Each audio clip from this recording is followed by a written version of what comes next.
الو سرایا جان، السلام علیکم. چی حال داری دوگانه؟ من نقصاز، تو چخه؟ رحمت به تو هم مبارک باشه. خداوند به دخترای تو هم خواستگارا بیاین. همین خواستگار بیاین، همین خیلی پولدار بیاین. خواستگار بیاین، همین خیلی گفتی گپ کی آبرو داشته باشه. ایچو میکنی همین خودی میبیه، خیش تباری میبیه که نه یا آبرو دار نه یا قدر و قیمت. هم بچه پولداری که دگونه سر لباسش نمیگویی، همین آدم از سر لباسش علاقه میفهمی که چی حال داره و چی احوال داره. روزگی دخترم چی در کار؟ من روزی باشم شده کی روزگی دخترم میپرسد. دوگونه همین خواستگاری که سر کردیم، فوتیاتوی که سر کردیم، زنگ میزنم بیا. اگه دوگونی نزدیکم تو دیگه من کی دارم؟ خبر میبینی چه بودگی خداهایا با یگام لباسی فسانت پوشیده بیا. فهمیدی؟ محله دوگونه خیلی بولی اپیش میبینیم یا نصیبی الله. هاوچه جان چیکار کرده؟ ایجا بیا دخترم جان ای بگه خواستگارو بوم میبیاین. اوچه اخی ما رو نمیشناسیم، نمیدونیم. چی خیلی اوفاجه جان، چی نمیشناسیم، چی نمیدونیم. بچه پلداره او ماشینشا نمیبینی، سر لباسوشا نمیبینی. یه دختری سوده همین آدمی میشودگی ای سر لباسوش میفهمی، ای همون توفلیای یلقاستیش میفهمی. توفلیاشا ندیدی چه یلق میکرد؟ نمیشناسیم نمیدونیم. ای کاری ما اکو نمیشناسیم نمیدونیم، ای کاری ما اکو روزگی ما نمیتیم. روزی ماده محقول اخی میدونی کیان ویایه؟ اخی اویلای با آبرویان ویا. او کار و فری اوچهشا ندیدی، سر و لباسوی اوچهشا ندیدی یا اهمیت ندادی؟ دختری سوده نمیشناسیم نمیدونیم. تا کجا آدم میشناسی؟ ولی کودکی دینگی دهنت بوی شیر با که آدم شناس شدی. خدا بختانت تیه، خوشبخت شوید، خوشه پیر شوید. آمین الله اکبر. آمین کو با آمین نمیکنی؟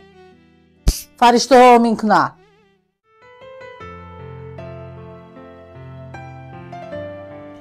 اکا هم مرا شرمنده میکنی. یک کس بینه چی میگه آخه یا آدمی با او برو.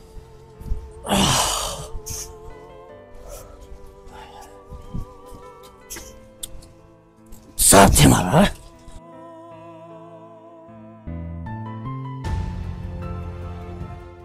اکا با دست بگی خطا بیجا اوخی فکری خطا نمیکنی، فکری پدر مادر تا نمیکنی. یا آدمی با او رو آخی میخیری چنی خدا نمیخیری امورا. یک کس نبینه ولی چی میگم اونا؟ اکا میبینه دیدم میره ده شفیوری ترک خونه اکا تمام ایشی باشیم ده میریم خونه.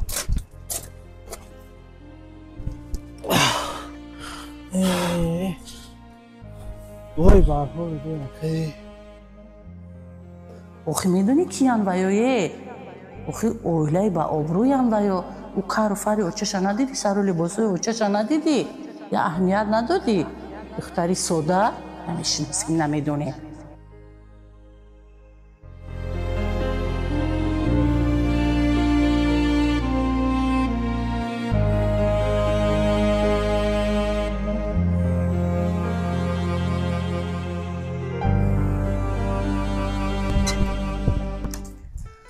السلام اوچه. السلام.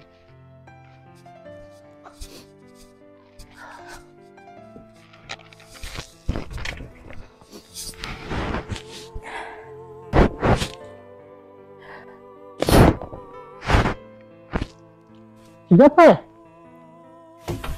ای دختر چی گپه؟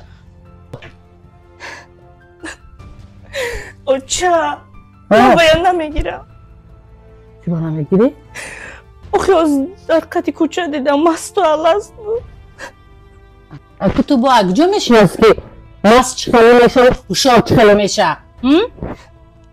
اوچه گپی خودتانو میگذارونید. از اول گفتم که نمیشود. نه لباساش پوری لای خاک بود. این طرف میرفت او طرفی راه میرفت. یک جورش برداشت و بزرگ برده. نمیگیرم اوچه من باید. هیچ گپ نه. یکی در زندگی میشه.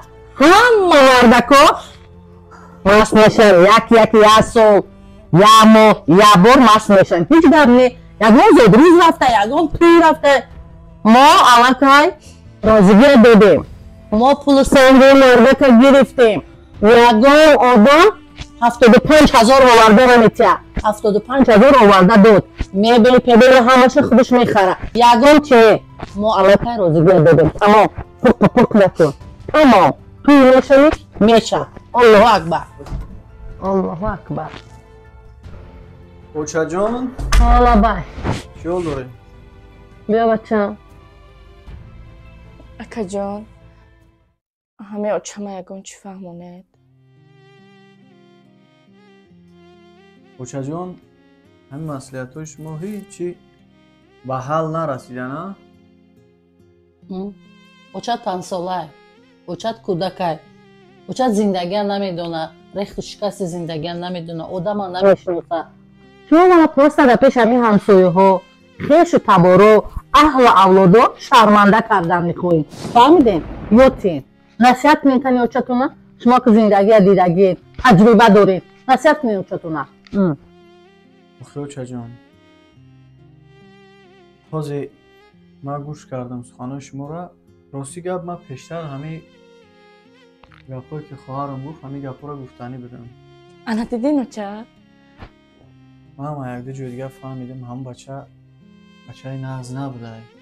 در حقیقت ها پدر مادرش باید با دولت هم پول دارن.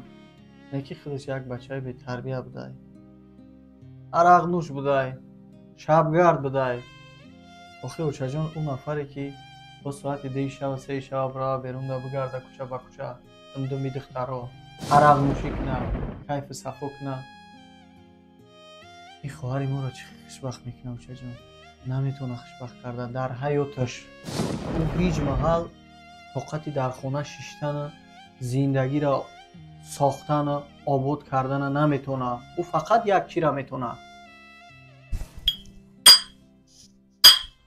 تکو را میتونه اوچا. بعد میگن که حاضر ما اگر توی کس کنیم همسایه میخندن، خش تبار میخنده، یارو رفیق دیگر میخنده. اوچا جان این گپا همش کلان خطاه.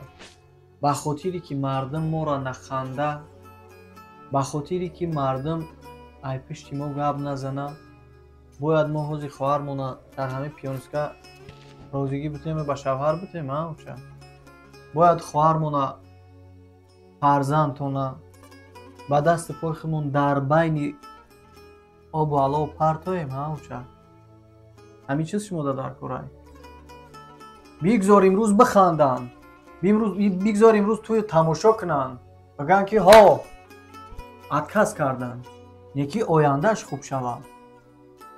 بگذار مردم چی چیزی فکر میکنن فکر کردن بگیره. یکی ما در آینده ای در کارای خوشبختی در کارای. اوچا جان 1000 بار بخشیش اگر گپای من سختان رسیده باشه. من نمیخوام که خواهری من امروز با توی تماشا دبدبه خیلی گفتی همون گپا کنسرت ما خواهرمون یک آدمی پولدار دادیم، ما یک آدمی ثروتمند دادیم. یکی 2 روز پس بعد اوی چشمش ریخته گریسته روی در ما بیاید. ما نمیخوایم که اگه بدبخت شوه اوچا جان. به همین خاطر اوچا جان 1000 بار بخشش بهترین کار همیه که توی نمیشود. باری عزیز یک چیز میگم فراموش نکن، انتخاب بهترین است. در حیات همیشه نفری را انتخاب کن که پولم که داشته باشه، بالای پول داشتنش عقل داشته باشه، فهمیش داشته باشه، رحم داشته باشه، مهربان باشه، انسان باشه که در زندگی آینده خوشبختت کنه، در زندگی آینده یک عائله مستحکم شه. فهمیدی؟ اوچای جان اگر سخنای ما شما در سخت رسیده باشه، یگان خطا باشه، 1000 بار بخشش، 1000 بار بخشش.